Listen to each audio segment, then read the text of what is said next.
Donc il y a des choses qui peuvent nous échapper. Si maintenant on dit, qu'est-ce qu'il y a de bien dans ce virus Corona? Les gens qui n'ont pas la foi, ils voient que du mal.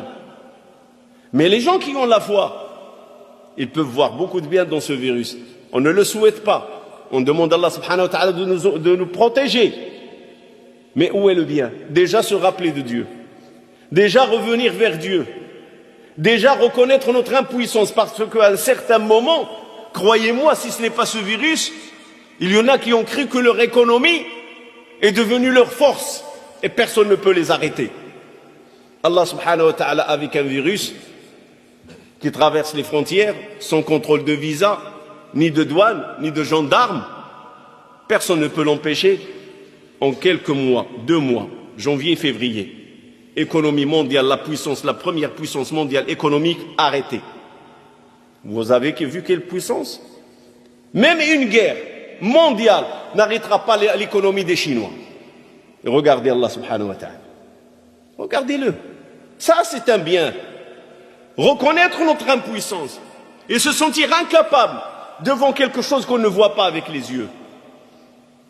Deuxième leçon, savoir que les moments les plus opportuns pour invoquer Allah subhanahu wa ta'ala, et beaucoup le négligent, beaucoup de personnes négligent. Vous savez le moment le plus opportun pour invoquer Dieu, et les portes des cieux sont ouvertes, c'est le moment de l'épreuve. Prenez l'histoire de Sulayman, prenez l'histoire de Jonas. Sulayman, quand il a été éprouvé, il avait un souhait, mais Allah ne lui a pas exaucé son souhait. Parce qu'il n'a pas dit Inch'Allah. Alors quand il a vu l'épreuve, il a demandé pardon à Allah subhanahu wa ta'ala. Rabbi ighfir li wa hab li mulkan la yanbaghi li ahadin min ba'di. Oh ya Allah, pardonne-moi et donne-moi une royauté que tu ne donneras à personne d'autre. C'est le moment de l'épreuve. Pourquoi? Parce qu'Allah subhanahu wa ta'ala, c'est une miséricorde. Allah subhanahu wa ta'ala, comme disent les chrétiens, c'est un amour. Et nous, quand on dit l'amour d'Allah, on le dit dans le vrai sens. Dans le vrai sens. Allah, c'est un amour. Allah yuhib. Allah aime. Et qu'est-ce qu'il aime, Allah subhanahu wa ta'ala? Il aime parmi ses serviteurs ceux qui insistent dans les invocations. Inna Allah yuhibbul abda al-milha. Insiste dans les invocations. Et ne désespère jamais. Et ne dit pas, Dieu ne m'a pas exaucé mon invocation. Dieu ne m'a pas entendu. Allah subhanahu wa ta'ala est plus doux, plus miséricordieux envers sa création qu'une mère envers son enfant. Et ça, c'est le prophète alayhi sallam qui le dit. Une femme dans des batailles avec les polythéistes, elle est sortie avec les polythéistes. Même quand il l'a vu, il a dit pourquoi celle-là, il est sorti avec eux. Il n'a pas sorti avec les guerriers. Elle avait son bébé. Et durant la bataille, il a perdu son bébé. Il faisait nuit, il entendait son bébé pleurer. Il tâtait le sol. Où est son bébé? Il se dirige vers le sang. Il se dirige vers les cris de son bébé. Et il dit aux compagnons, vous voyez cette mère avec son enfant?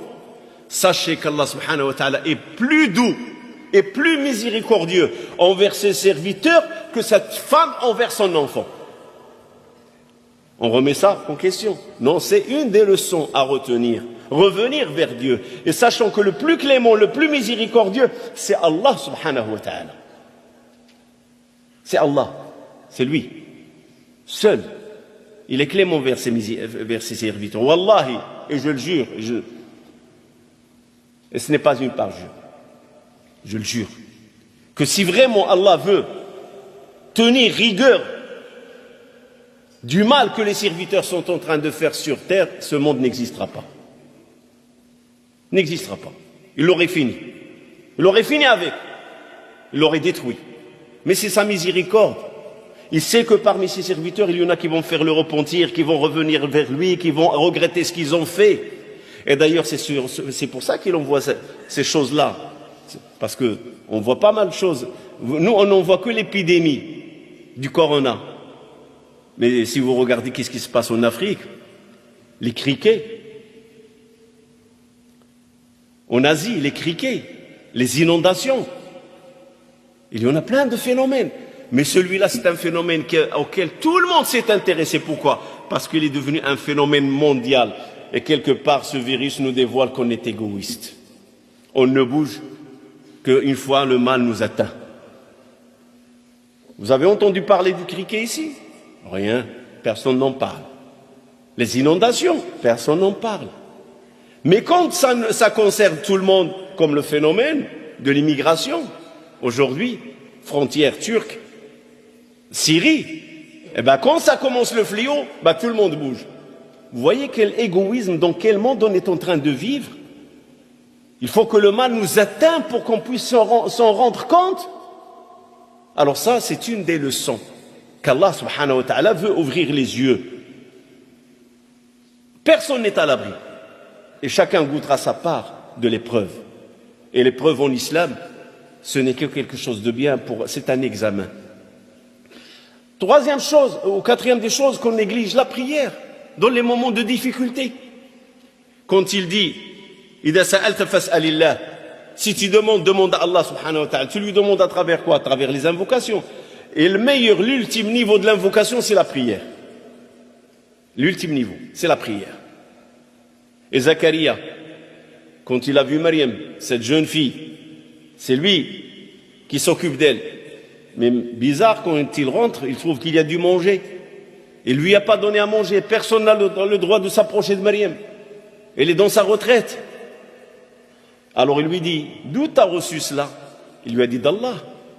Certes, Allah donne sans décompte.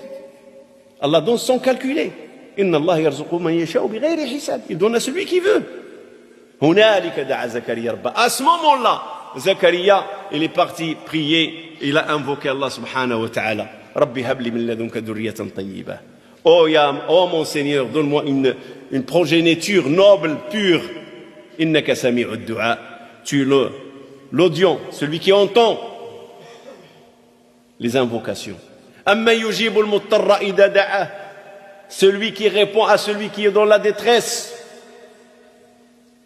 Amma yujibul muttarra idha da'a. Yunus, Jonas, quand il était dans le ventre de la baleine, qu'est-ce qui s'est passé? La ilaha illa anta subhanaka inni kuntu min adh-dhalimin.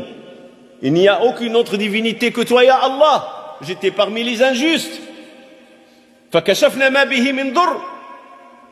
On a retiré tout le mal qu'il avait. Et Allah dit, falawla annahu kana min al-musabbihin. Le travail, c'est pour ça que, vous savez quand est-ce la prière et les invocations donnent leurs fruits? Quand on a l'habitude. La réponse, elle est assurée. Mais bien sûr, selon la volonté d'Allah subhanahu wa ta'ala. Et Allah subhanahu wa ta'ala dit par rapport à Jonas, falawla annahu kana min al-musabbihin. Et si ce n'était pas parmi les gens qui invoquaient Allah subhanahu wa ta'ala, qu'ils avaient l'habitude de louer Allah, il restera dans le ventre de la baleine jusqu'au jour de la résurrection. Ila yawmi yub'athun. Mais malheureusement, tout ça, on l'oublie, nous les musulmans, qu'on a tout cet ensemble d'enseignements, que ça soit dans le Coran, que ça soit dans la Sunna, pour être proche d'Allah subhanahu wa ta'ala dans les moments les plus difficiles. Les plus difficiles. Et ce sont ces moments-là qu'on doit se retourner vers Allah. Et pourquoi les gens oublient? Parce qu'ils sont perturbés psychologiquement. Ils commencent à penser, je vais aller voir tel, je vais aller voir tel, je vais acheter un masque, je vais faire ceci. Mais tu as oublié la vraie protection. Toutes ces précautions, il faut les prendre, je suis d'accord. Il faut écouter les consignes. Il ne faut pas céder à la panique. Il ne faut pas céder aux charlatans. Il ne faut pas céder. Ni panique, ni charlatan, ni rien. J'écoute les consignes. Les consignes qui seront données. Si la France passe en phase 3 ou je ne sais pas qu'est-ce qui risque d'arriver, il faut écouter les consignes à la lettre et les exécuter. Parce que c'est un phénomène qui touche tout le monde. Il n'y a pas de discrimination dans la maladie. Ça touche tout le monde.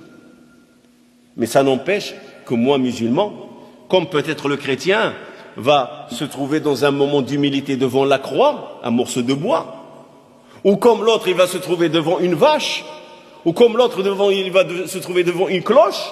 Le musulman, il a son moment de recueillement, il s'adresse à Allah subhanahu wa ta'ala directement. Quand il dit Allahu Akbar, quand il rentre dans la prière, il est en contact direct avec Allah subhanahu wa ta'ala.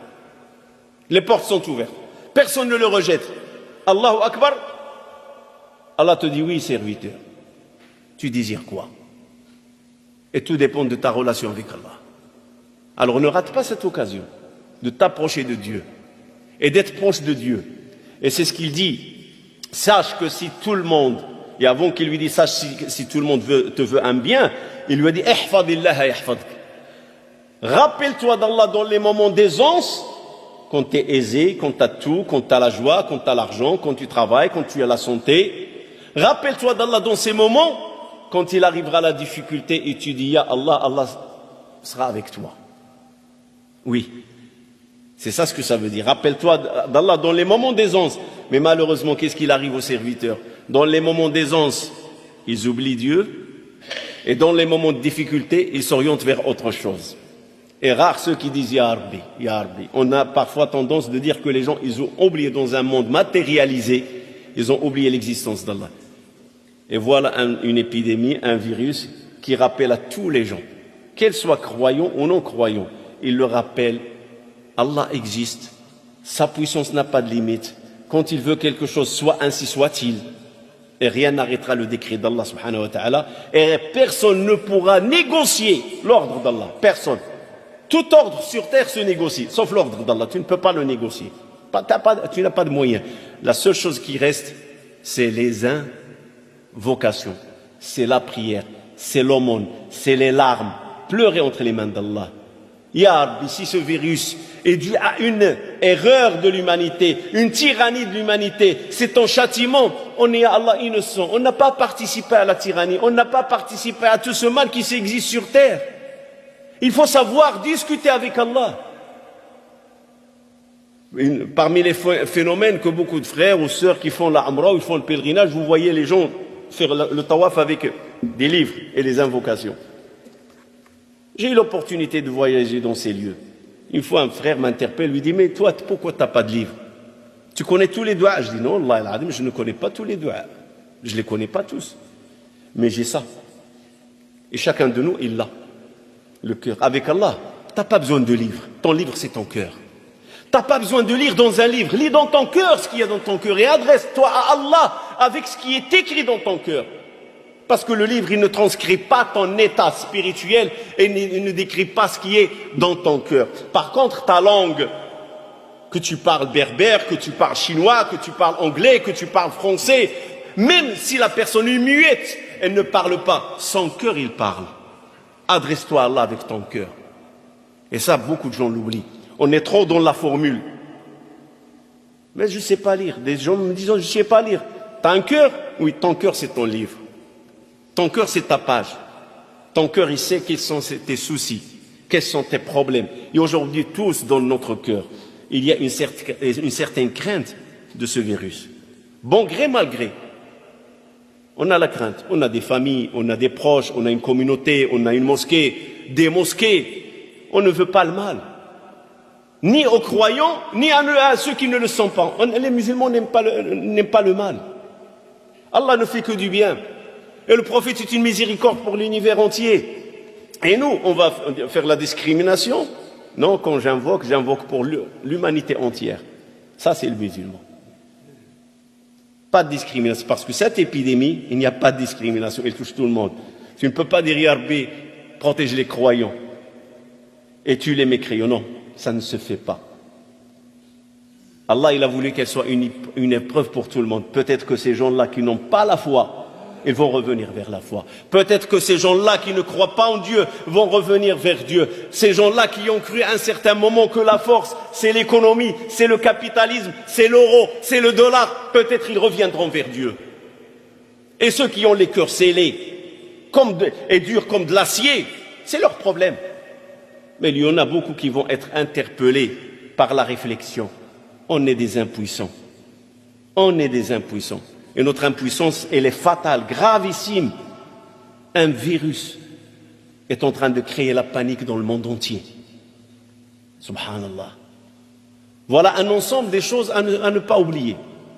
Les consignes, les invocations, la prière, aucune discrimination dans les invocations. C'est une épidémie qui concerne tous les humains. On est tous concernés. Et bien sûr, revenir vers Dieu, faire le repentir. Il faut faire le repentir. Chaque chose qui arrive dans ce monde, il y a une raison. Chaque chose. Rien ne tourne dans ce monde sans raison. Pourquoi? Parce qu'Allah subhanahu wa ta'ala est le sage. Et s'il fait, il fait par sagesse. Donc, Inch'Allah, à la fin de la prière du Jumu'ah, il y aura ce qu'on appelle l'invocation al-Qunut, une courte invocation dans laquelle on invoquera ensemble Allah subhanahu wa ta'ala d'élever cette épidémie et de protéger sa création et de faire en sorte que son passage se fait dans la douceur et non dans la douleur. Inna Allah wa malaikatahu yusalluna 'alan nabi ya ayyuhalladhina amanu sallu alayhi wa sallimu taslima.